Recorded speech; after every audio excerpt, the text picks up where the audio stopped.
कर लिए हैं? यस। चलिए ध्यान देंगे, प्रश्नावली 8.1 के लिए आप लोगों को पहले मैं इसमें बता रहा हूँ कि किस प्रकार से प्रश्न पूछा है। ठीक है, प्रश्न है यदि सेक थीटा बराबर 13/12 हो तो अन्य सभी त्रिकोणमितीय अनुपात परिकलित कीजिए। अगर आपसे पूछा, लास्ट में लिखा है प्रश्न में अंक, ठीक है, त्रिकोणमितीय अनुपातों की गणना कीजिए, ठीक है, या आपसे लिखा परिकलित कीजिए, तो उसका मतलब क्या होता है कि आपको सभी त्रिकोणमितीय अनुपातों को ज्ञात करना है।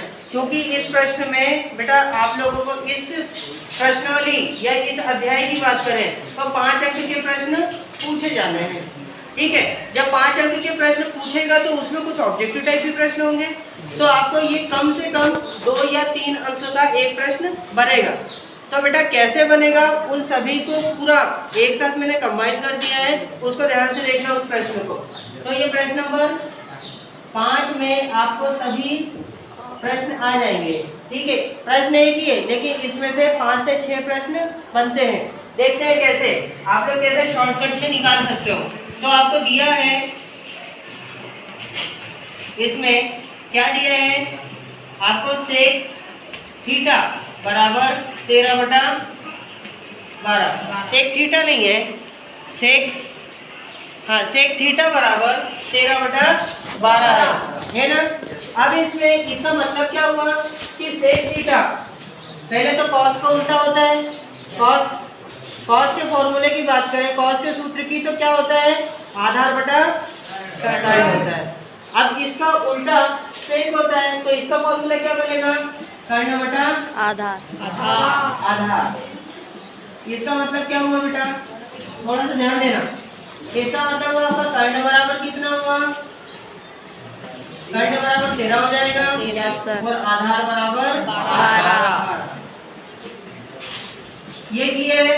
Yes sir. अब जब आधार और कर्ण हमारे पास है तो आपको क्या निकालना पड़ेगा, पहले तो आप बिना सोचे समझे आप पहले यहाँ पर क्या निकाल लो, क्योंकि आपको अन्य सभी त्रिकोणमितीय अनुपात निकालने हैं। तो आपको यहाँ पर लंब की जरूरत पड़ेगी।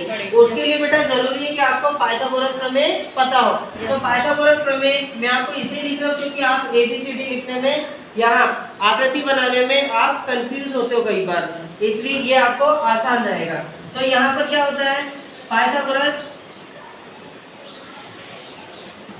प्रमेय से हम पहले किसको निकाल लेते हैं, कर्ण, यहाँ पर लंब को निकाल लेते हैं। ठीक है, तो पाइथागोरस प्रमेय से क्या हो जाएगा, ये हो जाएगा आपका, सबसे पहले क्या आता है, कर्ण का वर्ग बराबर हो जाएगा लंब का वर्ग धन आधार का वर्ग।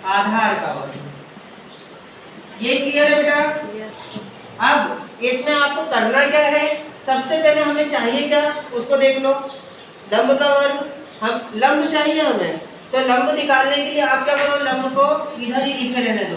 ठीक है, और आधार को पहले पक्षांतरित कर लो, तो ये कर्ण का वर्ग हो जाएगा और ऋण क्या आ जाएगा, आधार का वर्ग।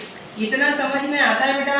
Yes sir. बराबर ये हो जाएगा लंब का वर्ग। ठीक है, ये समझ में आता है? अब इसके बाद में हम क्या करेंगे, इसका पक्ष बदल देते हैं। तो हमारे पास पहले इसमें मान निकालते जाओ तो आसान रहेगा। हम क्या करते हैं, यहाँ पर कर्ण का वर्ग, इसको पहले आप पलट लो, तो यहाँ पर लंब का वर्ग हो जाएगा। आप कंफ्यूज ना हो इसलिए बेटा मैं निकाल के बता रहा हूँ, इसको सीधा सीधा हम पक्ष बदल के लिख सकते थे। ठीक है, तो आप ऐसा ना करते हुए हम क्या करें, पक्ष बदल के लिख लें, बात एक ही रहेगी। ये समझ में आ जाएगा? अगर आपको नहीं समझ में आए तो इसको थोड़ा सा रिप्ले करके देख लेना। ठीक है, 10 सेकंड पीछे गए तो आपको बकायदा ये की स्टेप आपको मिल जाएगी। ठीक है, तो इसको मैं क्या लिख लूं, मैंने क्या किया, पक्ष बदल दिया बस। तो हमारे पास क्या आता है, लंब का वर्ग बराबर कितना हो जाएगा, यहाँ पर कितना, मैंने क्या किया, बस इसको दाएं पक्ष की बजाय बाएं पक्ष में लिखा। ठीक है, अब इसके बाद यहाँ पर कितना आ जाएगा, कर्ण का वर्ग और फिर इधर ऋण आधार का वर्ग। इतना समझ में आता है बेटा? अरे सभी को समझ में आया? Yes sir. चलिए अब इसके बाद में हमारे पास कितना आ जाएगा, लंब निकालना हमें, तो लंब का वर्ग वैसा का वैसा लिख रहने दो, ठीक है, गलतियां होने के चांस कम रहे, बस ये दो को नहीं भूलना। कर्ण का वर्ग, तो कर्ण का मान रख दो बेटा, यहाँ 13 का वर्ग, ये यहाँ से हमने मान रख दिया। ऋण आधार कितना दिया है 12, तो 12 का वर्ग हो जाएगा। अब आपको यहाँ पर वर्ग याद होने चाहिए, ठीक है, तो 13 का वर्ग होता कितना है 169 और 12 का वर्ग 144। ये कैसे आया बेटा, अब आपके यहाँ अगर आप 2 को यहाँ नीचे लिख देते तो गलत होगा।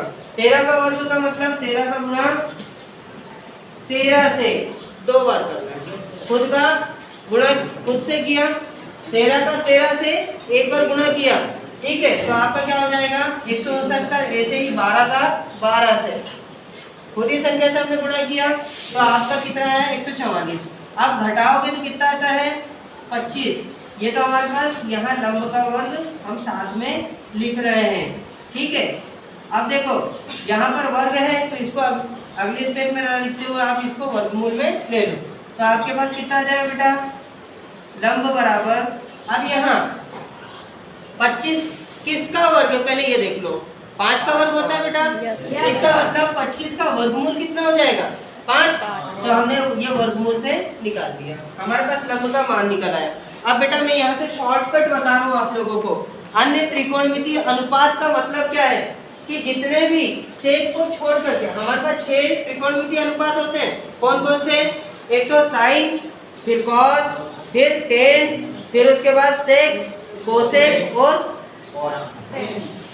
कॉट होता है बेटा, ठीक है, कॉट होता है। तो इसमें से एक मान तो पहले से निकला हुआ, मतलब बचे हुए आपको 5 मान निकालना है। तो हम पहले बात करते हैं यहाँ पर, ठीक है, तब ठीक है, यहाँ पर किसको निकालते हैं साइन थीटा, साइन थीटा का मान निकाले, तो यहाँ पर कितना होता है साइन का, हमारे पास कोई फॉर्मूला नहीं है अभी, है ना, तो कितना हो जाता है बेटा, लंब बटा आधार नहीं, लंब बटा कर्ण होता है, ठीक है। अब लंब का मतलब यहाँ पर कितना, ये लिखा हुआ है 5 बटा, कर्ण का मतलब कितना, ये मान दिया हुआ है 13, ये आसानी से मान निकल आया। यस। अब इसके बाद ऐसे ही cos थीटा की बात करें, cos थीटा के लिए हमारे पास कितना है, cos के लिए तो यहाँ पर आधार बटा बेटा, आधार बटा कर्ण होगा, ठीक है, तो आधार बटा कर्ण हो जाता है। आधार बटा कर्ण में आधार कितना दिया है, यहाँ पर 12 और बटा 13, ये कर्ण हो गया। अब इसके बाद हम टेन का मान निकाल लेते हैं, टेन थीटा बराबर कितना हो जाता है, लंब बटा कर्ण, ठीक। अब यहाँ पर लंब बटा कर्ण की बात करें तो ये तो हो गया। अब लंब बटा कर्ण के लिए आप क्या करो, यहाँ पर लंब कितना दिया 5, लंब बटा कर्ण, सॉरी यहाँ पर लंब बटा आधार, ठीक। लंब बटा आधार के लिए यहाँ पर कितना हो जाता है, लंब कितना है, अरे ये लिखा है ना 5, ये 5 बटा यहाँ पर आधार कितना 12 बेटा, ठीक है, ये देखिए 12 लिखा, समझ में आता है। अब देखो यहाँ से शॉर्टकट निकालते हैं। अब हमको चाहिए क्या, कॉसेक, ठीक है, कॉसेक थीटा, ठीक है, कॉसेक थीटा का मान अगर हम देखें तो क्या करते हैं, यहाँ पर साइन का उल्टा होता है, ठीक है, तो 1 बटा साइन थीटा, बेटा ज्यादा मान याद भी नहीं रखना पड़ेंगे, काम भी हमारा आसान होगा। कॉसेक थीटा बराबर 1 बटा साइन थीटा, 1 बटा साइन थीटा मतलब इसका साइन का उल्टा होता है, ठीक है, तो इसका भी उल्टा कर दो, तो 5 बटे 13 का उल्टा 13 बटा 5, ये लिख दिया हमने 13 बटा 5। इसी प्रकार से सेक तो हमारे पास है, इसके बाद आता है सेक, ठीक है, सेक के बाद कौन आता है, कॉट थीटा। अब कॉट थीटा देखो कहाँ लिखा, कॉट टेन का उल्टा होता है 1 बटा टेन थीटा, ठीक है, टेन थीटा है तो टेन थीटा इसका उल्टा होगा, तो इसका भी उल्टा कर दो, 5 बटे 12 है तो 12 बटा 5, क्लियर है? ठीक है बेटा, समझ में आता है इतना? चलिए ठीक है, कॉपी कर लीजिए ये। और अगर आपको ऐसा लगता है कि हाँ सर यहाँ पर कहीं बोर्ड में सही ढंग से नहीं दिख रहा है या आपको सही साउंड नहीं सुनाई दे रहा है तो भी बताएं, ठीक है? इसमें कमेंट का एक ऑप्शन होता है बेटा, उस पर टाइप करके मुझे बताना, ठीक है?